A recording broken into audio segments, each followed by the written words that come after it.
Hello, MJ lovers. So today we are drafting this beautiful puff sleeve. Okay, so you get your drafting materials, your paper, your tape, pencil, erasers, rulers, and let's zoom into it. So we are given 1.5 allowance at the top for any ease that we will need along the way.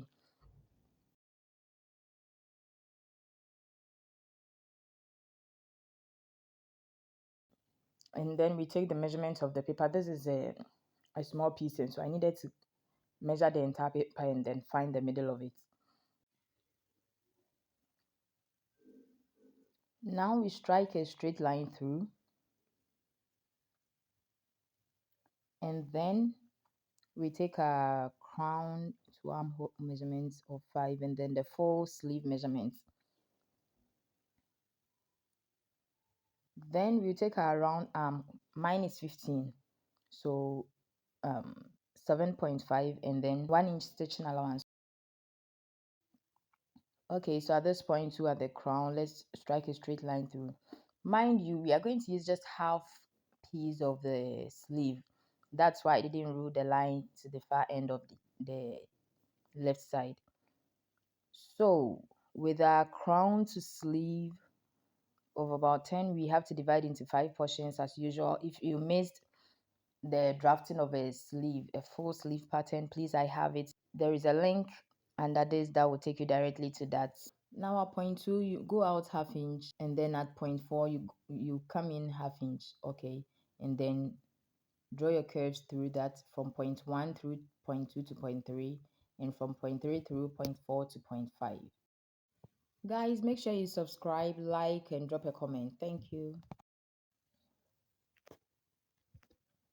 Now that we are done with our curve, let's extend it to the other side of the sleeve. So depending on how puffy you want it, with a free hand, give it a shape.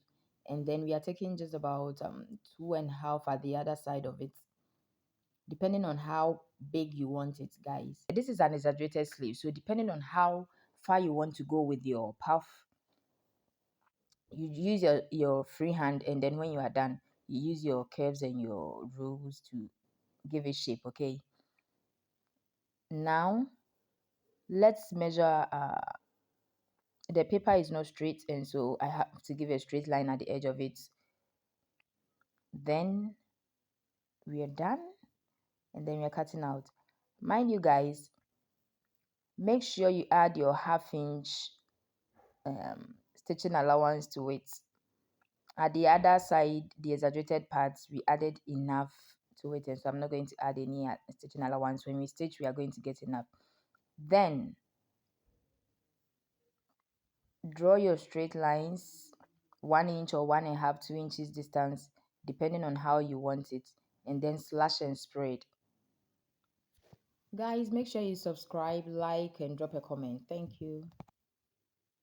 So at this point, you lay your spread on your fabric and then you cut them out. You can actually lay it on an extra piece of paper, give it the shape that you want, and when you are done, you put that shape on the fabric and then you cut out, whichever works for you. Take note that I'm not cutting it straight. In the middle part of the fold, I give it a shape so that even when the paper is not on the fabric, I can still know how to fold them.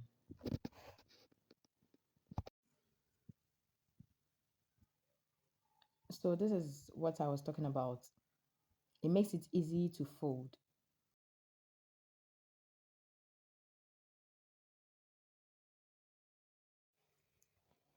Now we need lining for it, and you don't necessarily have to go through the folds again. So we are going to close all our slashes, and then we use the flat paper to cut our lining. And the fabric is already stretchy, and so I'm not going to use that same fabric as lining. I'm using satin to line it. When the spreads are folded, I'll get back to this shape that I'm cutting right now.